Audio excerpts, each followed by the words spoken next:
PC Perspective videos and podcasts are sponsored by Be Quiet and the all-new PureBase 500DX case, featuring 3 PureWings 2 140mm fans, ARGB lighting, and USB 3.1 Gen 2 Type-C connectivity. The PureBase 500DX is optimized for maximum airflow with a sleek yet elegant design. Available now in black and white.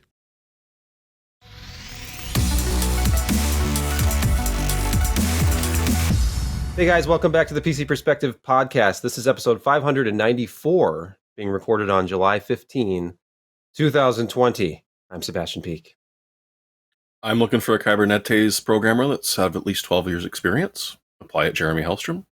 I'm Josh Walrath. I'm Brett Van Sproonberg. Josh Jeremy didn't see wins. that news. Jeremy wins that. Which that one? intro.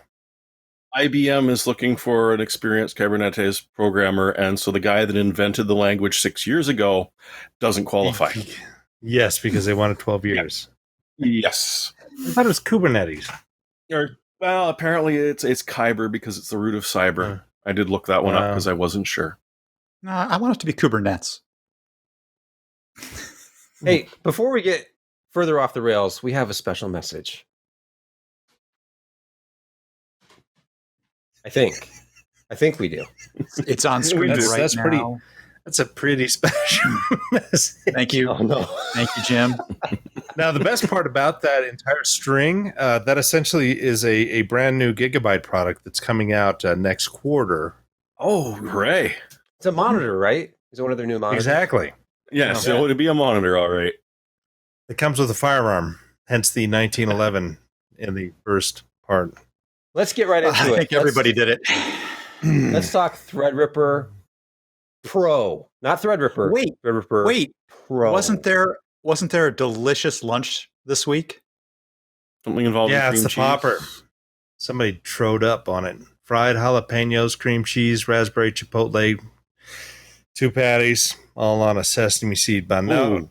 I'm not sure who put the sesames Oh. on that bun, but I'm telling you, it was unique. And It was a one-sided. good lunch. Look at those fried jalapenos. Fried. 2 patties. You must be feeling it. I don't eat for another 24 hours after that. Yeah. Yeah, and there's Sebastian. He is improving the flow of the entire podcast by not talking.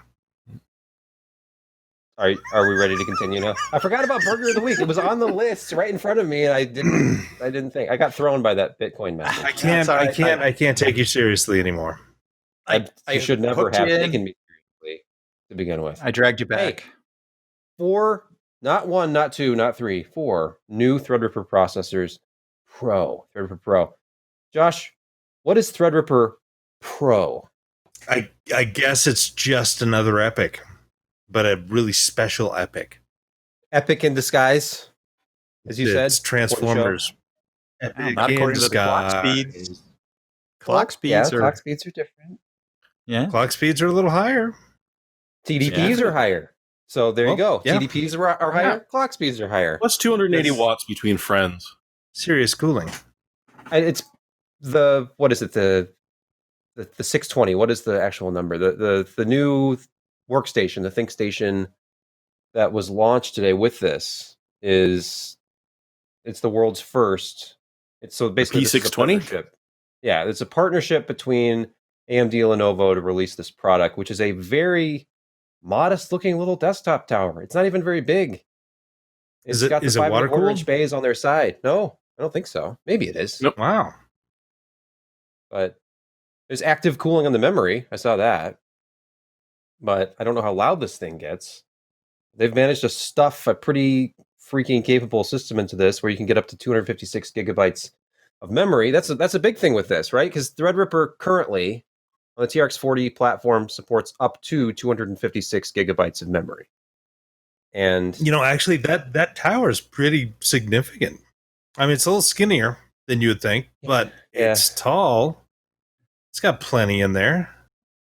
internally Got it the looks drive. like an Alienware Aurora chassis, kind of, with those 4 bays on the bottom towards the front, and just the way it's laid out. The power supply at the bottom hard drive bays. Anyway, If you've worked inside of a lot of OEM systems, it looks very Dell-esque. In calling out differences between these chips and EPYC, I think the memory ceiling of EPYC is higher. I think you can have more Yes. total RAM. And a big difference, PCIe lanes. These 4.0, EPYC 3.0, correct? 4. Oh, 100. 120. It should have 128 PCIe 4.0 lanes. Now, some OEMs may be shipping just 3.0 stuff. Mm-hmm. And That's the thing. That's totally a motherboard specification. But the EPYC chips, EPYC chips.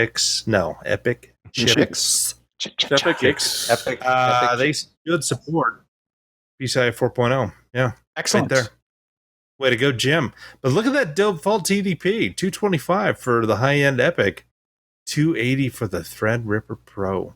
I am real curious about the cooling on that Lenovo. It's the one thing that's not pictured in any of their photos when I went through the Exactly. gallery. It's like, I would like to see this in person. The list price on that, by the way, starts at $45.99, which, I mean, this is a very powerful, capable workstation, and that's not outrageous. Especially, but I'm sure that is only the 12-core model, though, since EPYC starts at only 12 cores now. And I was kind of, I don't know what to think about that. I was watching the excellent Level 1 Tech's video about this, and he was talking about Wendell was talking about the fact that because of licensing, depending on what you use, when you have to pay per core, you might want to opt for just the 12-core unit, or else you're going to be paying significantly more to operate the same software than, even if you wanted to buy the 24-core system. Sometimes it just doesn't make any financial sense to do that when you're talking about strictly a professional environment here. And that's what this is. This is not the enthusiast platform. This is a pre-built ThinkStation. This is a pre-built system that you're probably approaching your, IT boss about, or you're making a purchasing decision. But what's interesting to me about this is that AMD representation of something that if you go to actual OEMs and look through their options for a workstation, there just aren't any Threadripper options. I was looking for just anything on Dell's website, for example, that was a Threadripper powered workstation. And you can get EPYC servers. They didn't have any Threadripper workstations at all. So it's exclusive to Lenovo currently. I would hope that AMD would have other partners going forward so that this could be a more ubiquitous thing. But it's OEM only, right? Yeah, it's OEM only, but you think they would have more and more partners. So is EPYC. HP and well, that's true. You can't just you can buy EPYC processors on Newegg or Amazon, but when you're buying a super expensive board somewhere.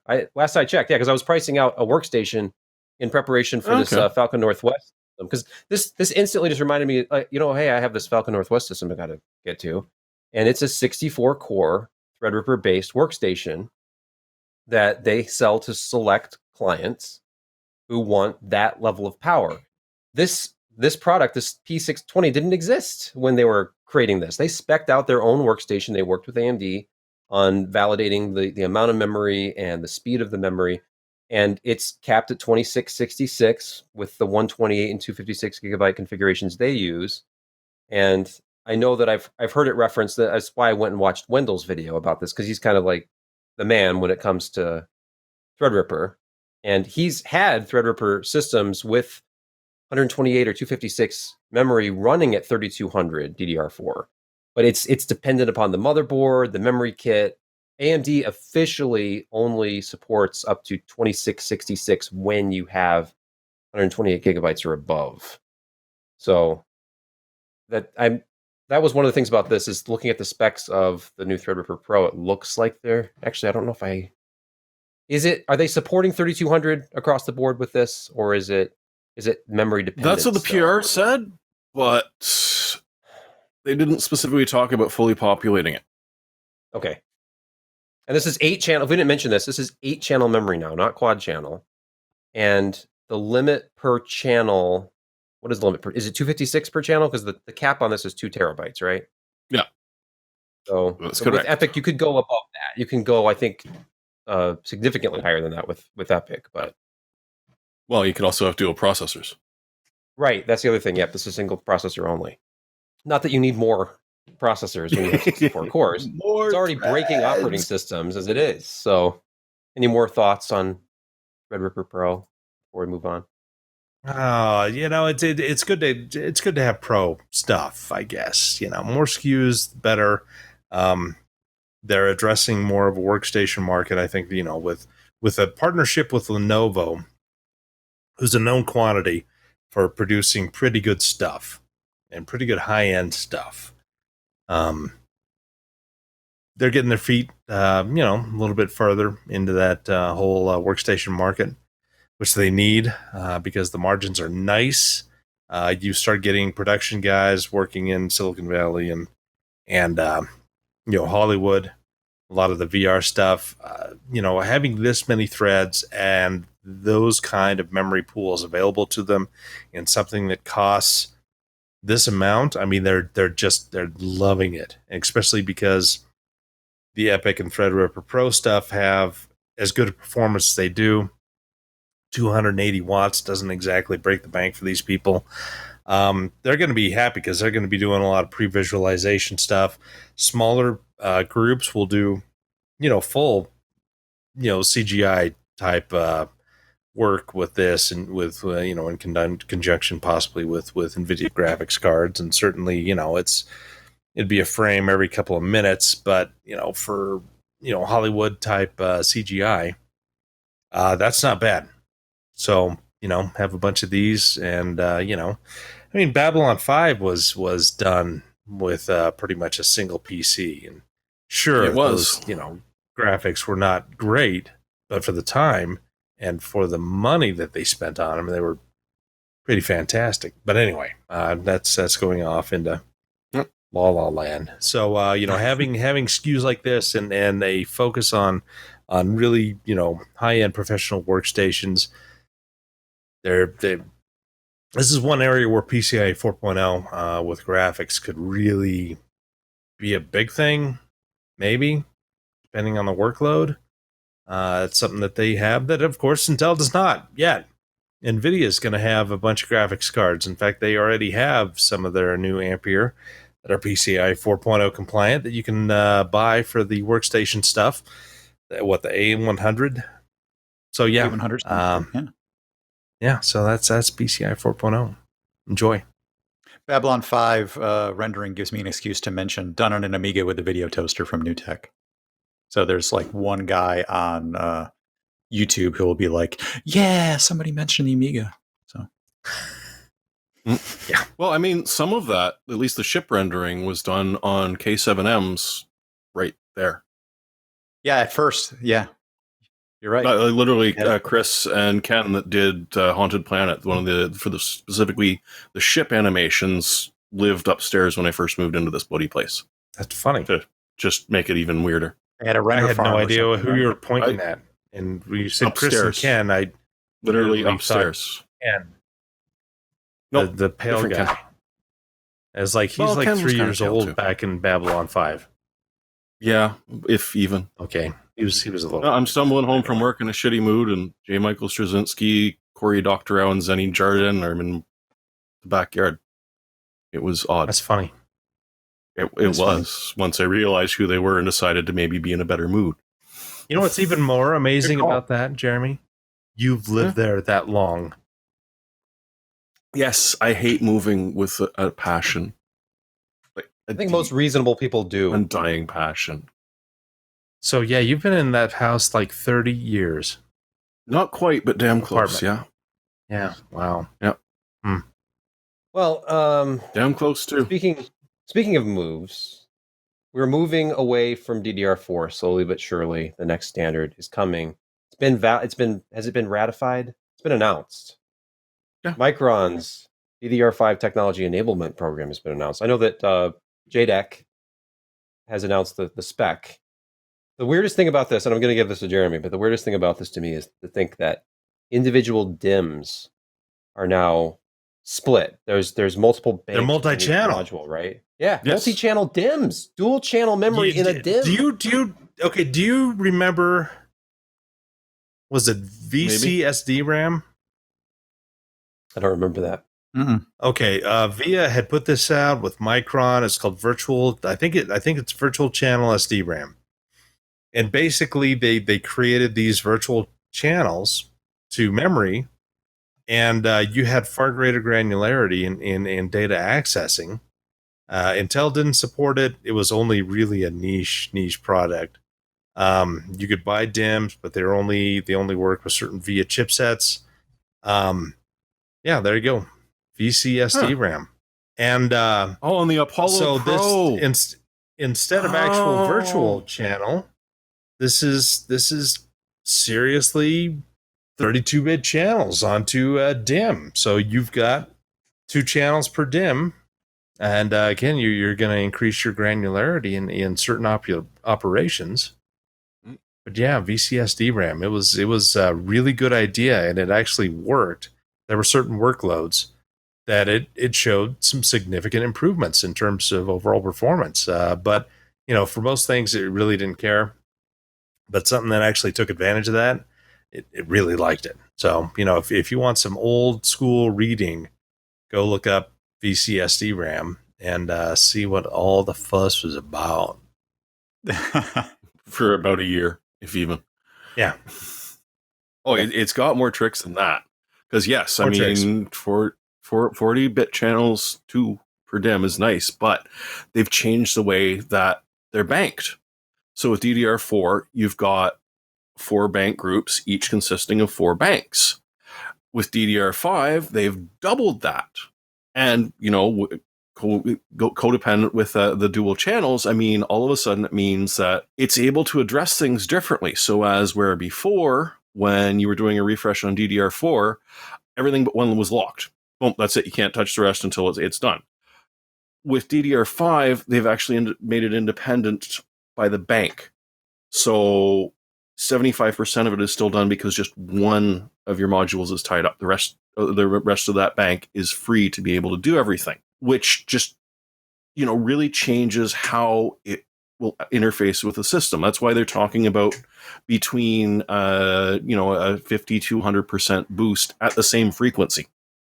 Because instead of being limited the way that DDR4 was, this is, a fairly big change in the way that it's going to work, which makes it, really kind of exciting to see. It concerns us a little bit about the memory because doubling the density is often going to bring up the price a little bit.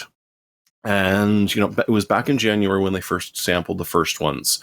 Today was the big announcement, earlier this week, with a bunch of different companies like Cadence, Rambus, Renaissance, that are all tied in. So they're all going to be using the Micron design for DDR5. So it's a ways out, but, we've got a good idea of what it's going to be like, and we've got a solid piece of hardware in the right people's hands. So it's not going to be that far out.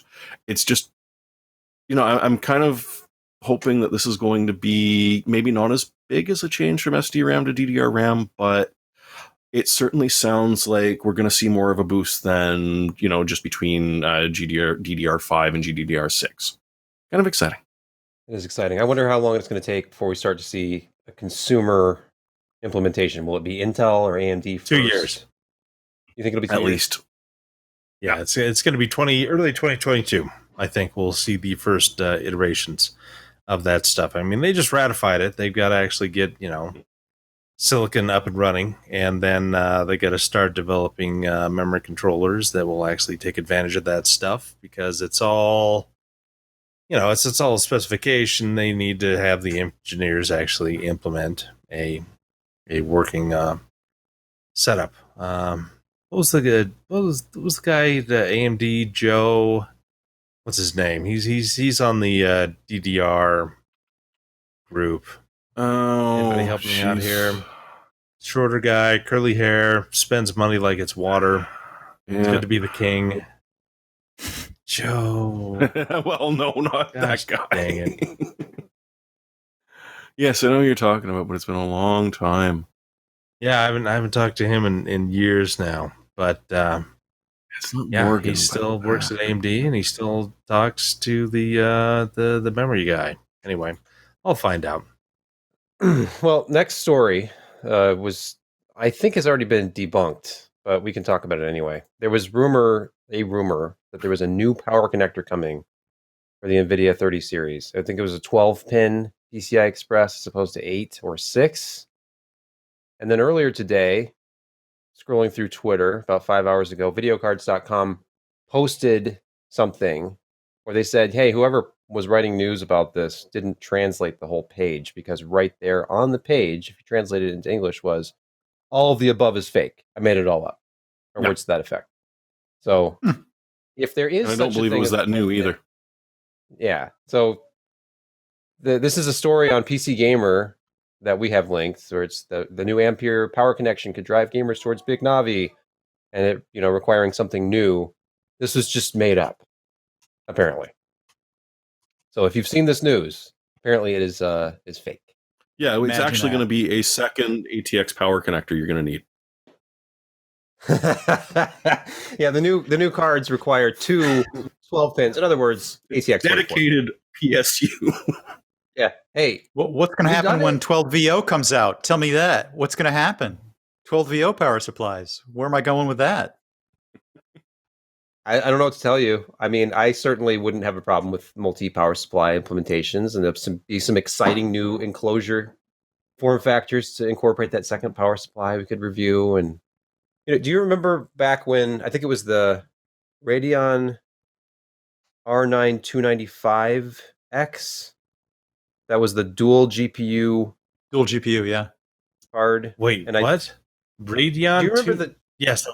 Yeah. You're right. R9 295? It got crazy cheap for a while at the end, but I think when it came out, it was like $1,500 or something for a single card. Yeah. Of course, Ryan and company did a review where there were two of them in a system, and Ryan had to bring in, I think it was two 1,500 watt power supplies. The second power supply was just for the second card. Mm-hmm. Just a crazy nutty setup where, of course, one of the ATX power supplies was shorted, so it was always on when it was plugged in. And Yeah. apparently not. Ampere is not going to be that power hungry. I don't know why it would be. They're going to drop to either 10 nanometer or 7 nanometer or something, whether it's Samsung. Oh, here's that card. Your card you were Yep. talking about. Yeah. Oh, it was It is. two 1,200 watt power supplies. There we go. Oh, yeah. Sorry, we didn't want overkill. That was the back No, corner one of was the old 750. office. I Come remember on. seeing Yeah, it. 1,200 and Was it 750. 750? All right. At least I It's still remember 2,000 that this happened. 2,000 watts for a system. That was that whole Intel thing where they had to have the 5,000 watt cooling system. Like an air conditioner. Different year, but yeah. Yeah. And here in the States, we don't have that incredibly robust of a power delivery on a standard household outlet either. Like most lighting circuits are on a 15 amp circuit. You might have 20 amp circuits in your house, maybe if you wired one yourself. You get into the very extreme limits of what you can do with a single wall outlet when you start pushing like 1,600 watts from a power supply. So Yeah. we don't want that. I don't think it's going to happen. No. What's the next story? Oh, hey, Half-Life before we 3. go on, Oh, wait, yes, Josh. Sorry. Joe Macri. Ah, that's there what it you was? go. Thank you. Joe Macri. I think he's still on the whole DDR symposium, whatever they call that, the working group. So, Well, I mean, AMD wants somebody on that working group. oh yeah, they need him.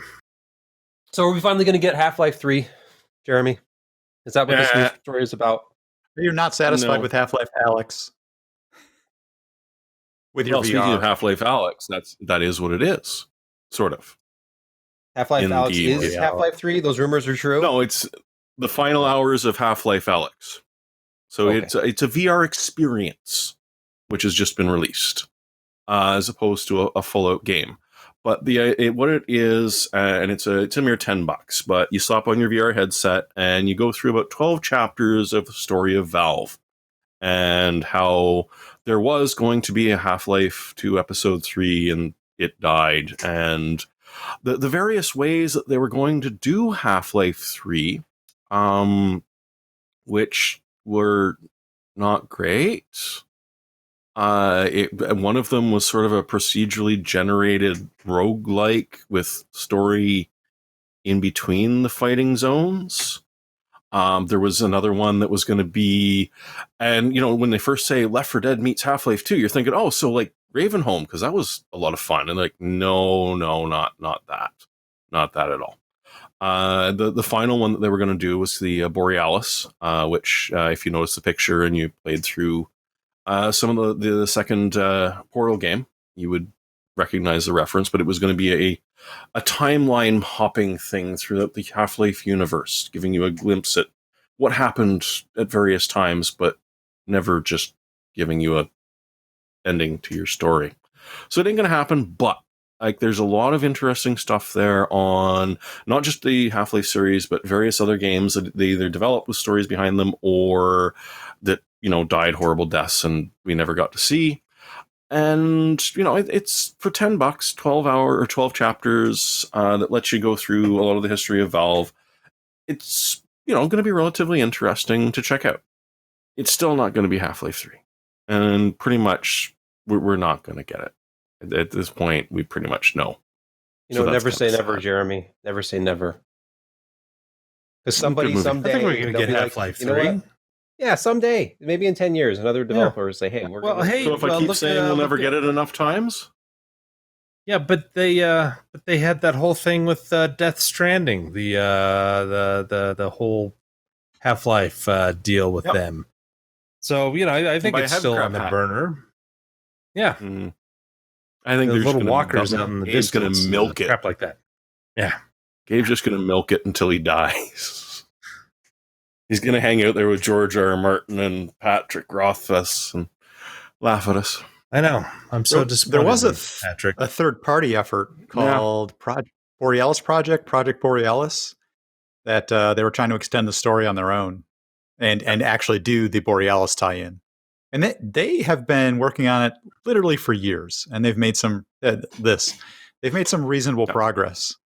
It's basically volunteers. I think they collect money to kind of pay people to do what it is that they do on the side. But they're making progress. That one's got a toupee on it. Story.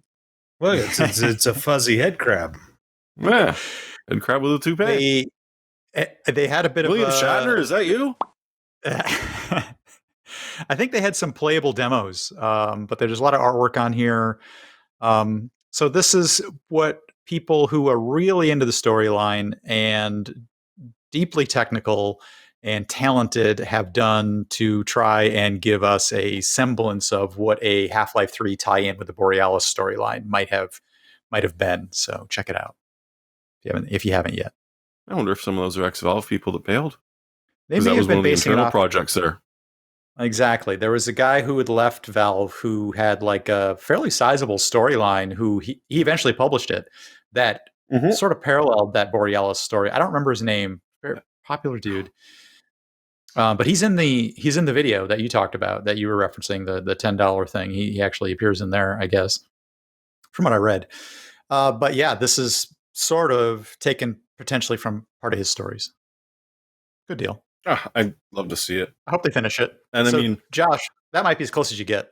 But it's not like redoing Half-Life in the Source engine was originally a paid-for project. That was also a project of love. And if you don't have Black Mesa, you should get it. It's just nice. Mm-hmm. Except Zen sucks every bit as much as it used to. It's just prettier. Jump now? No, I died. Jump. Yeah, no. Jump. No. You've Oh, wait, that time something bit me. What? I'm falling forever. I died. Something terrible happened today. You have a giant whooshing in your basement. Yeah, I know. I've been keeping myself muted because there's air conditioner noise happening, and I apologize for that. So either we can wait about 10 minutes or I can just kind of power through this. But I will mute myself momentarily. Just wanted to mention Twitter, a terrible thing happened today. Verified accounts were unable to send messages because of this. I don't even understand what happened. I wasn't paying attention all day until I went to. It was like the nicest 15 minutes on Twitter that anybody ever had. Because suddenly all the verified were down. They couldn't post. They could only retweet. It was awesome. We didn't have any. Brian Schraub wasn't able to post anything on Twitter. So it was a beautiful thing. But yeah, Us apparently lunatics ran the somebody got asylum. Hang on, we interrupt this podcast for a special message. From you, Please our stand by. sponsor. Please stand by. Help us any way you can. but apparently something in the back end got hacked. Whether it was an employee's account that had access to kind of the big overall Twitter control panel, or I don't know, some of the SMS two-factor stuff got hacked in. We don't know, but some of the big accounts out there, Bill Gates, Elon Musk, Barack Obama. But how could you tell if Elon Musk was hacked? Good Yeah, point. I know it's hard to say. point. Biden, Joe Biden, yeah, his was done. So, the whoever's Bitcoin, their wallet like grew by, I think they had 11 Bitcoins, 11 to 13 full Bitcoins worth deposited in there, and so you can do the amount yourself in your head. But of course, it's like have fun 114,000? tracing that. 14,000 a Bitcoin. 114. 114. Yeah, it's nuts. So they made off well. Remember, kids, only the smart kids use Bitcoin, right? This is your brain. This is your brain on drugs. Now I Elon want Musk. fried eggs. Yeah. Okay, so yeah, Twitter. It's back though, right? Because I think verified accounts can actually tweet now, or maybe not. I know I can reply. Our PC per Twitter account is verified, but I could not post before the podcast, so I had to use my personal account. And I can reply, but I don't think I can actually tweet anything out still. I haven't tried. I think Jim has a special message you can use when you next post. So keep that in mind. Won't this be amusing when it happens during an actual election or some other major event? Oh, deeply amusing. Yeah, we're not going to get almost like a political proof of here, but I concept. wonder if certain accounts are verified, and that anyway. No conspiracy theories here. Microsoft Flight Simulator is coming, and it's tiered. Now, by the way, I do want to And it mention sounds just like your place. I saw it on Twitter, so it must be true. But Josh was commenting about optical media is going to be available with this, which is amazing. I'm glad Oh, yeah. it's like that. 12 DVDs. What? Yeah, it's like 12 DVDs. Let me see if I can find the It's smaller than Encarta used to be. no, available on test. Microsoft Flight Simulator also available on 10 discs if you can't download the 90 gigs. So it's like a dual layered DVD. So 4.8, 9.6, 10 discs. Yep. I like how they're trying to say that 90 gigs is a big game. Well, don't know. Death Stranding was That's a day one gigs. update. That's not a. Yeah, and Yeah, like, what that's a fucking patch. Dirt Rally 2.0 Yeah, was I like mean- 130 gigs.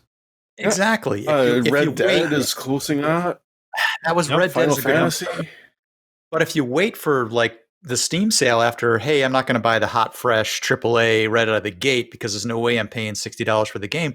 But a year later, when it goes on sale for $29 or $19, I might pick it up and all the DLC.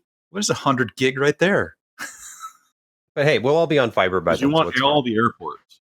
Why wouldn't you? You don't want to be. Handcrafted airports. Individually handcrafted airports. Beautiful. Did you see the Artisanal, finely tooled? if you will. Did you see the finely tooled leather case those discs come in? Very nice. It's pretty sexy. Hey, before we get into the craftsmanship of the leather case, what Which is exactly important. And are if the it's tiers, chamfered or not. and Yep. what are the prices on those tiers for this? The versions. What are the Two, what are the more prices? than two, and a lot more than two. Okay, thank you. Does it start at What, like $59 and go up to 89 and 109? Is that correct? Okay. I thought it was 119 for premium deluxe. Maybe Yeah, I'm you wrong. might be right. Christ, they just posted about this too, It's didn't they? really freaking expensive. If you get premium deluxe, at least you get all you get all the stuff in theory. But why wouldn't there be DLC? It looks phenomenal. I when I first heard about this project, I thought, oh great, it's going to be Bing Maps with a 3D plane superimposed over it. But Yeah, it no. looks better. It looks better than that. Yes. No, Flight Sim's got a reputation to maintain. Well, you'd think that Windows has a reputation to maintain, but clearly not. Well, it does. Oh, It well, maintains it perfectly. I see. Yeah. Jeez, that's such a pretty game. Isn't it? I'm gonna have to get it. That's sad. Break out the old Sidewinder Force Feedback Pro. If it's compatible, let's hope. Let's hope that our controllers is. work with this new game. Okay. Yeah, some of the old controllers are getting left behind. It's You know, true. it's out of frame here, but my Wingman Force Logitech, I promise I'm touching it. Just out of frame here. I have a Wingman Force from Logitech. It's the stick, push the stick that pushes back, and I do. And it has so much force, it'll wrench itself right out of your hand. Okay, But unfortunately, it's not downstairs, not I've got force the feedback, Cyborg Force Feedback. Yeah. They went out of business, so I'm curious if that will be. Moment of I silence. still got their dumb one. Non-force feedback is my. You can hear that. Mm-hmm. Here's something. What are you doing down under that desk? He was playing with his joystick. That's. Oh, for God's sakes! Let me pull it out. Josh, save it for the premium Patreon tier, please. Yeah, don't pull it out on the primary channel. You got to wait. Too late. Yeah, there it is. thing's ancient. Oh, yeah. The old. It's a bit dusty. No, Cytec, not Cyberg. Cytec. There's Josh's stick. And it had all the adjustable, grip. You do all Oh, kinds no, of that stuff. thing was a great doohickey. Yeah, so this is my handbrake for Dirt Rally 2.0. Now I'm gonna channel Jim here and say for those on the audio version of this, that's actually Josh's joystick, a mechanical contrivance to control on-screen avatars using a directional stick. Okay, He's a cyborg, man. Yeah, and it's got a hat switch. It's true. Nope. Anyway, Okay. Also, for those on the audio stream, I spilled my Diet Coke, which I brilliantly put on the floor next to my foot.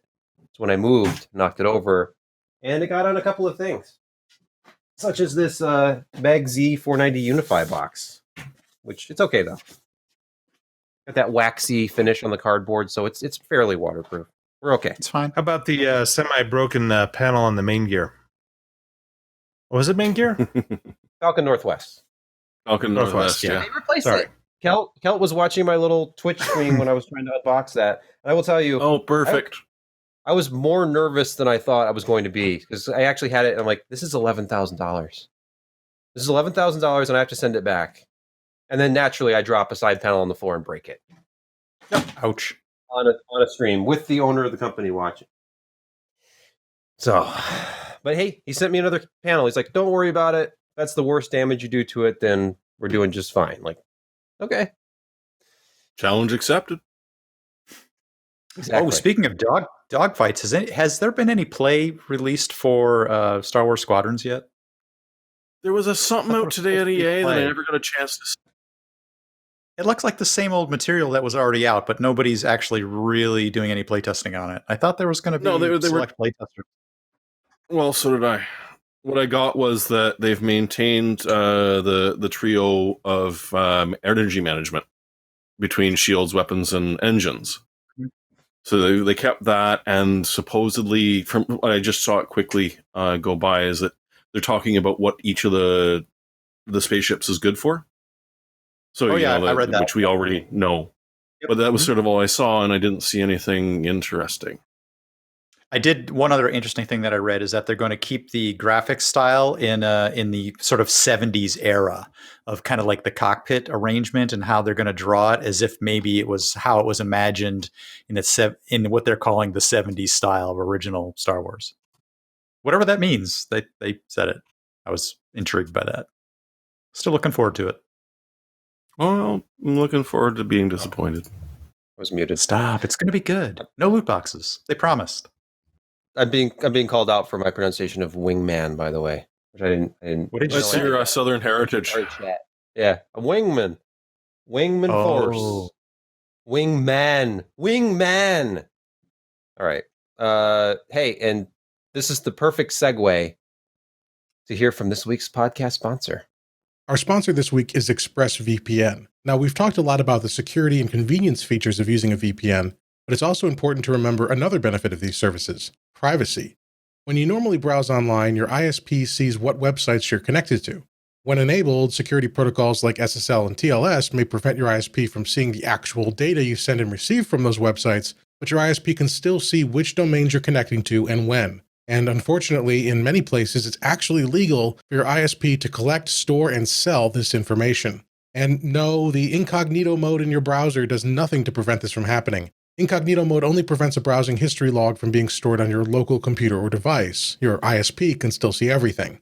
Thankfully, a high-quality, trustworthy VPN like ExpressVPN can prevent this, because when you're connected, all of your traffic gets routed through the VPN first, protecting your privacy and preventing your ISP from seeing which sites you connect to after that initial VPN hop. And as we've mentioned before, ExpressVPN keeps all of your information secure by encrypting 100% of your traffic and never storing or logging your session data.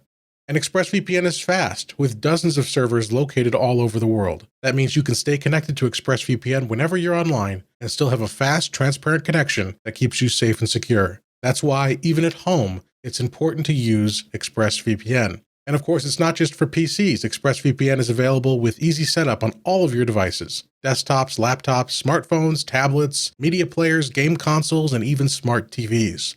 So protect your online activity today with the VPN rated #1 by CNET and Wired. Visit expressvpn.com/PCPer and you can get an extra 3 months free on a 1-year package. That's expressvpn.com/PCPer. expressvpn.com/PCPer to learn more. And we're back. Thank you to our podcast sponsor this week, ExpressVPN. And here's that Wingman Force joystick, by the way. I brought over a stack of stuff that was on top of this. It was worth spilling my Diet Coke for, because look at this. It's in the box. It's a very faded box, but it is actually still in the box. Push the stick that pushes back. This thing is huge, the best, too. Oh, it is. Boy, But it was the best that's thing. quite the catchphrase. Yeah. Push What was the stick, catchphrase? pushes back, or it Oh, he's spits at unboxing you. it. We don't have to unbox it, but it's in here. Look, you can just see just the tip. Just the tip of the stick there. Just The the software head. CD there. Yep, poking its head out. Sure. Yeah. But it was the best alarm for when your computer rebooted. Because you'd be sitting there and all of a sudden you were like, what the hell was that? Oh, okay, the computer just rebooted. That's okay. Yep. My Momo steering wheel used to do the same thing. All my What the hell steering was wheels that? do that if they're plugged in, which is why I keep them not plugged in. Yeah. Well, Oh, well, they'll aren't take you- your Because finger. they're laying they'll on take the your finger right ground and off. it does bad things. Hey, I reviewed something made this decade this week, Oh. even though I'm strong Sure with you this did. kind of stuff.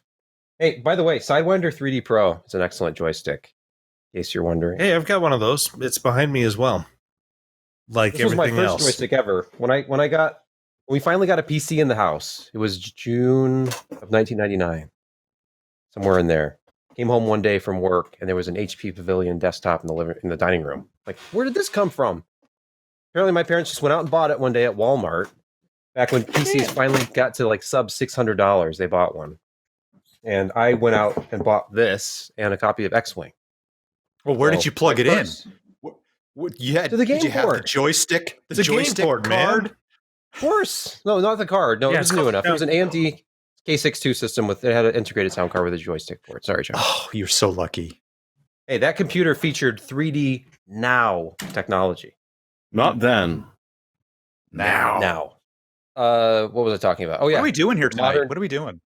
Modern day peripheral. Okay, this is kind of a throwback, though, because if we look at the next story, which is our lone review on the podcast this week, there was a product released by Corsair this week that is kind of a throwback. If you look back in the annals of computer history about 15 years ago, I think it was the Logitech G19 keyboard came out that had a little LCD screen on it.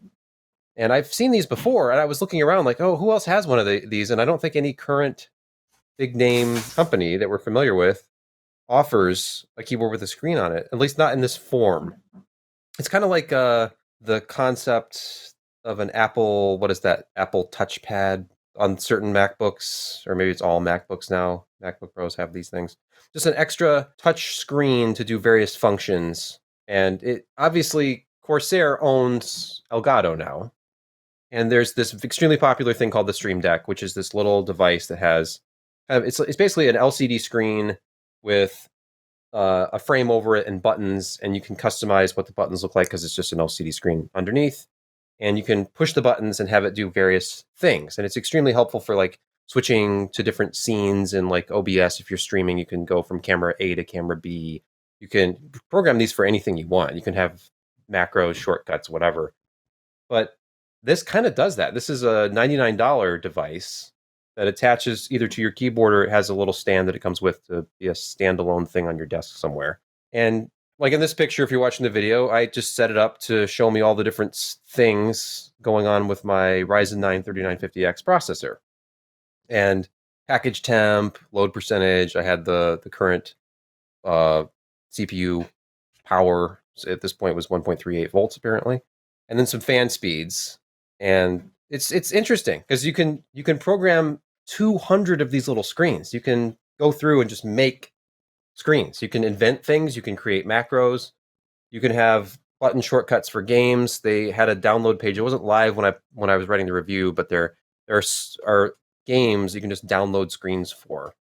And so certain functions within the game they will appear on this little screen above your keyboard. So, and then of course, this is an iCUE product. So not only can you manage all of these functions using the iCUE software, but you can control iCUE with it. And if I haven't mentioned it, because I'm terrible at this, the actual product that we're talking about for audio listeners is the Corsair iCUE NEXUS companion touchscreen. And it's just like a 640 by 48 pixel, I think was the actual dimensions of it, LCD screen that either attaches to a compatible keyboard, because it comes with these brackets in the box, or you just have the standalone base. But the brackets, I will say, when you get this attached, and I attached it to our K95 Platinum XT keyboard, it's like it shipped that way. It doesn't feel like an add-on. It sort of clicks into place, and then it's just like it was designed with this screen all along.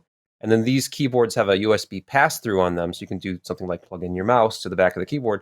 This takes advantage of that pass-through, so there's just a short cable that plugs in. You can't even see it when you're done. There's still just the one cable coming off your keyboard, and you've got this screen that you can play with in software and do whatever you want with. So ultimately, I thought it was a well-executed product as far as it's interfacing with iCUE and letting you do all these different things. And I could have gotten fancy with it. I just did some basic stuff. You can customize the background images. You can make your own icons if you want to. It accepts PNG and JPEG files, and you just go nuts creating stuff with this thing.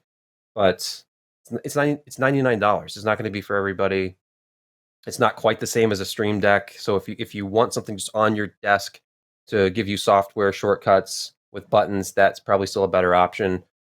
But it's just kind of an interesting product. It's like I said, it's $99, so it's not going to be an impulse buy.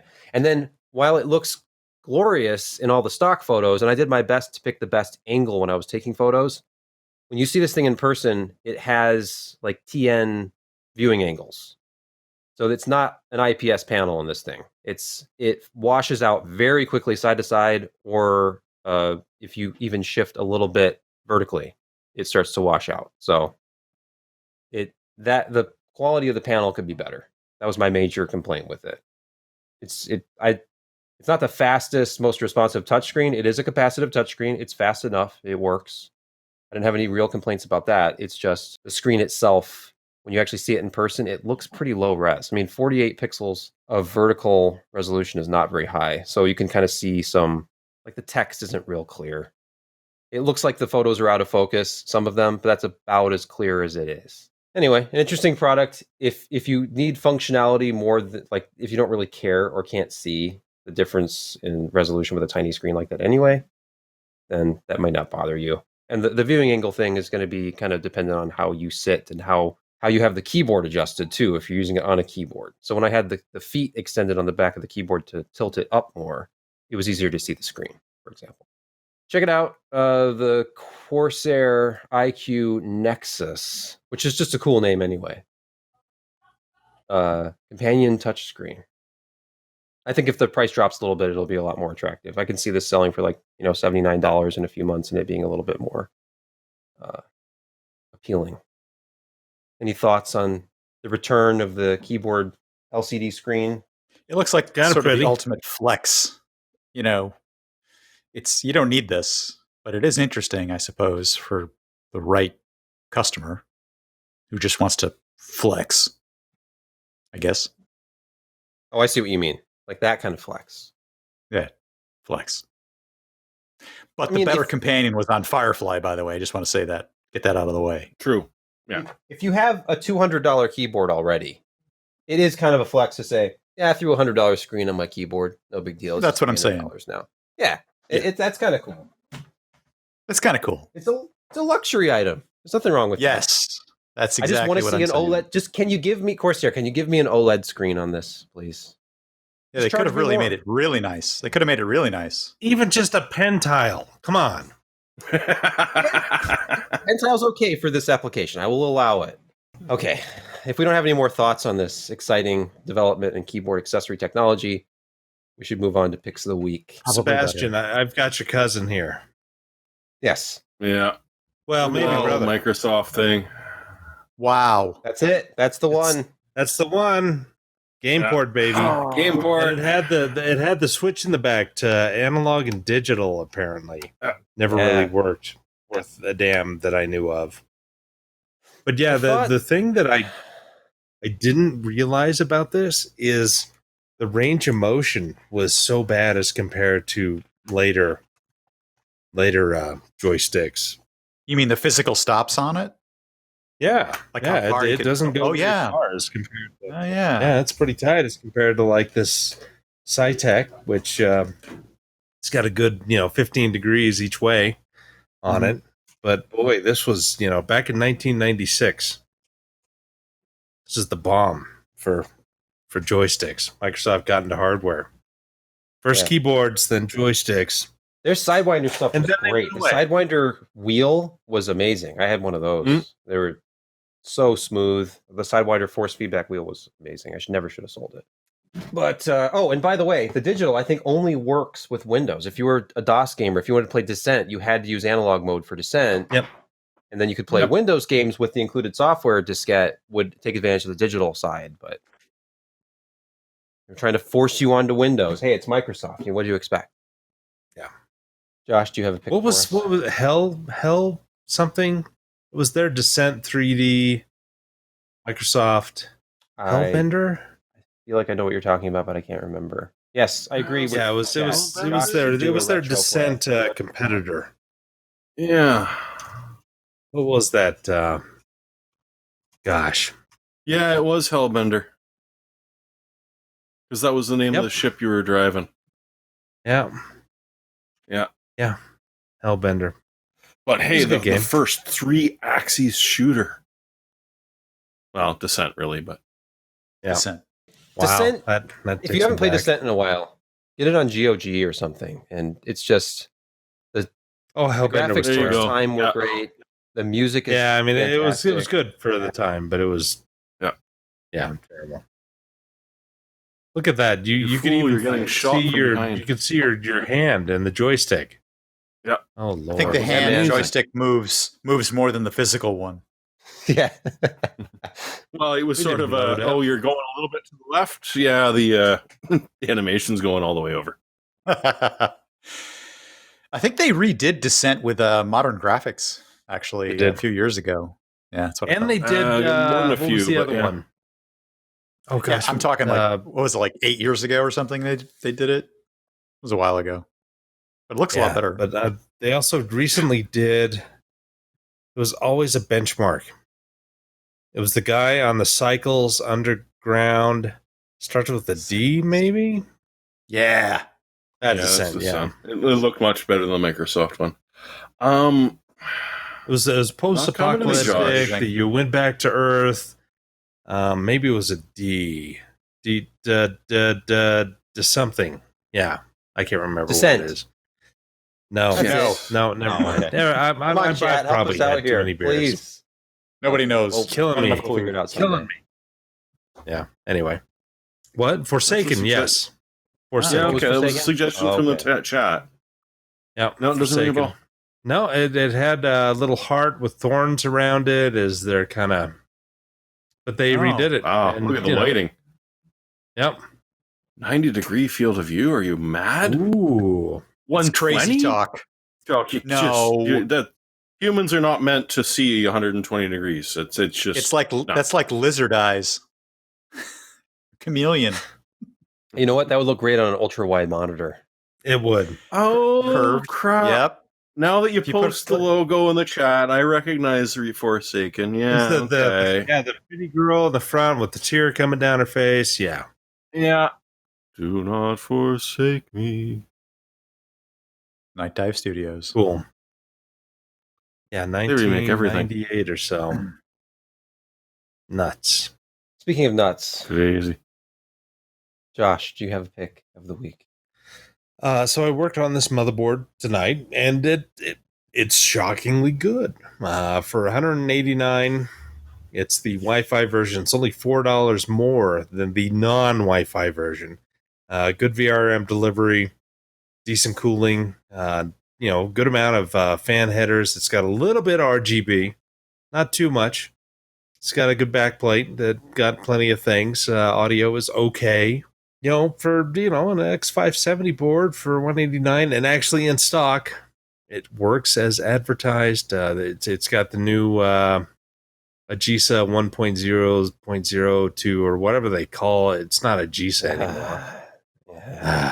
Anyway, it's got the latest and it's good to go. So if you're looking for a decent AMD board, X570, it's pretty beefy. It's more bare bones than others. It doesn't have USB-C front port, but other than that, it's got pretty much everything else. So nice. It only has 2 full-size slots there, right? And there's a lot of PCIe lanes to go around. Who use anything anymore for more than one full-size PCI? Yeah, I'm going through a little bit of that right now with a extra SATA card. So, oh well, yeah. I'm trying to build a NAS. So, just looking at it with that eye. Nice. Who's next? Jeremy is next. Am I? Back in the days when we used to be on Twitch, Twit, we'd often be delayed by This Week in Radio, which is why I never really got into software-defined radio, because it used to be annoying to sit around for 20 minutes, half an hour waiting for them to wrap up so we could get on, right, Josh? No, it wasn't just them. It was Brian Bushwood. That was the worst. Oh, that was the absolute worst. Yeah, and especially when I was in chat and I was complaining loudly and I didn't realize that they were reading the chat. Yeah. Brian's never really talked to me since. But the content you provided was still better than anything Brushwood came up with. Oh, poor Brian. I'm trying. But so software-defined radio never really interested me. But I ran into something earlier this week, which was interesting. The European Space Agency has essentially, because they're bored out of their skulls, like most of the rest of the planet, how to get slow scan TV pictures from the ISS. Because we're coming up on a fairly big anniversary, which is the 45th year since the Apollo-Soyuz test program kicked off. So for the next couple of weeks, the ISS is going to be transmitting slow scan pictures from them to, and it's really easy to track. Like the page talks you through how to track where it is overhead at the time. But yeah, you'll be able to, on a variety of different systems, from a Windows 10 straight through to a Raspberry Pi, set up just quickly a way to get pictures from the ISS, which is pretty damn cool. Now, if you don't know what slow scan TV is, you didn't live through the 80s, because that's how the internet used to come to us. But it's incredibly slow. It's not going to be high def. It's not even really going to be moving much. But just the idea that you're getting pictures from the ISS orbiting over top and seeing what they're seeing is pretty damn freaking cool. Doesn't cost you anything but some time, and you'll learn something along the way. So give it a shot if you got some time. And unwillingly learn about Soren in our chat. It's another good one. Soren. That's a good one. You're missing the E on please. That's perfect. It's better than that's the actual firmware update. Please, yes, wait. Please wait. Less. Better. Again, audio listeners. Big bada boom. Apologies for two things. One, the air conditioner is running again, which is unacceptable. And two, you're missing some classic Photoshops from Soren in our Discord chat. So please, by all means, join Discord. Don't be frightened. We're mostly harmless in there. No, not really. But Nah, be if you frightened have thick skin, join our Discord and see amazing Photoshops by Soren. But don't post. Well, okay, post. And don't talk to Jordan. Don't just don't talk to Jordan. That's Jordan. It's like Jordan is fine. Like a don't feed the animals sort of thing. Yeah. Don't ever try to. Yeah. We try to stay away from political discussions in there, but it sometimes happens in it. Yeah. Anyway, enough of that. That's when I'll find out if I can ban all the mods. Okay. What happened last week? You had Sebastian. What? Well, no, What it's not happened really a this week? twofer. What happened last week is Sebastian just did a whole brag on how fast his internet service was, and I was seething with not rage, jealousy. Oh my gosh, I was just seething with jealousy. What about jealous rage? Oh my Were God. you seething with jealous rage? Yeah, I think I was probably seething with a small amount of jealous rage. So then I went and I was going to make my pick, and no one would believe this. So I did away with it. I was going to make my pick Comcast, but nobody would believe me. So I'm like, that's stupid. That no one will believe me that I would actually pick like Comcast because they're generally terrible. But they actually came through, and I went and virtually went into my account on Comcast and said, upgrade me to gigabit. Do it now. And it happened in seconds, except that it didn't quite work. And I had to get them on the phone and back and forth. And I had a really wonderful experience with technical support at Comcast on a Sunday, of all things. And it went great, and they fixed my problem. Ultimately, though, it's about the equipment, I thought. So I'm like, I'm going to pick that. So my pick this week was my modem, which is an Aris SB 8200, and it's on sale, refurb, Amazon, $114 new. This is like $150, $160 modem, and it will do on your cable gigabit plus. I'm living proof. I'm not just a customer. I'm a satisfied customer, whatever. I posted the next link is actually Sounds really convincing. Oh, here we go. Yeah, this is it. This is the real deal. This is pretty good for cable on a Comcast environment, almost. And I'm going through 3 switches and my computer, modem, switch, and then my computer actually for total, packet beating up. And I'm getting 919 download and 48 out or 41 out. So that's not bad for cable. Your download is faster than mine. I have AT&T fiber, and download has only been between like 700 and 800 consistently so far, but upload is typically about 900, and that's fantastic. I mean, I guess like I said, my first idea was Comcast doesn't suck all the time, but nobody would believe me. So no, we would have been looking for messages in your iBlinks. Exactly, it was Morris being send out. Yeah, so I went with and that 114 price on the Aris SB 8200 is extremely reasonable. If you're thinking about maybe moving to gigabit in the future, it's got multi input on the back, so it'll combine multi gigabit line in and it'll marry them together, or it'll marry 2 inputs to 2 lines from different providers together and distribute the traffic. It's a fantastic piece of equipment, in my opinion. It'll serve you well, and as you can see, based upon my experience, it gets damn close to advertised speeds.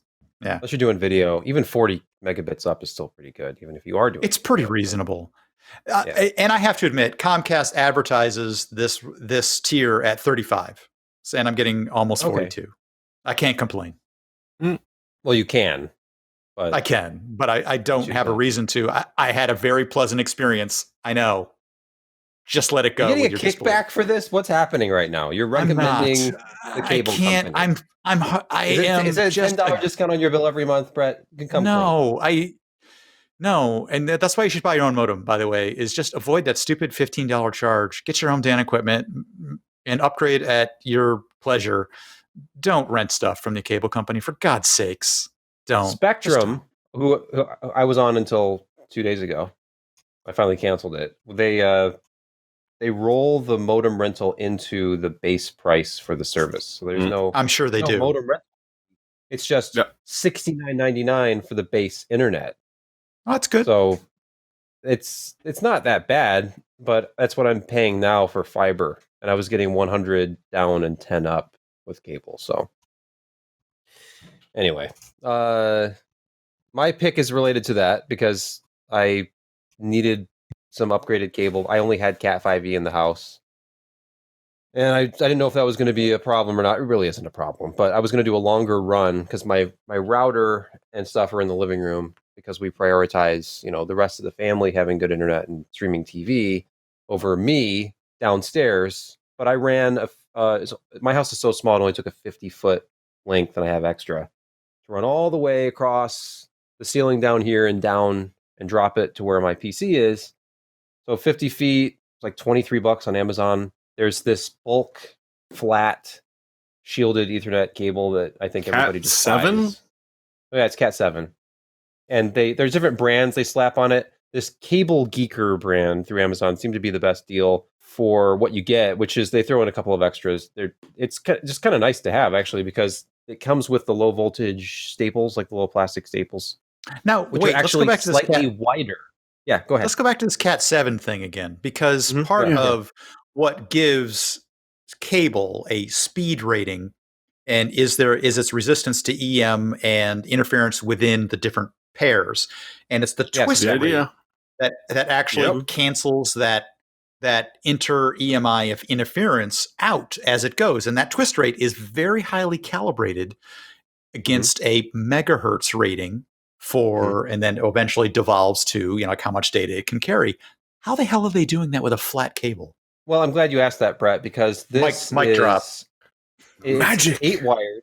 I'm reading directly from the Amazon product listing.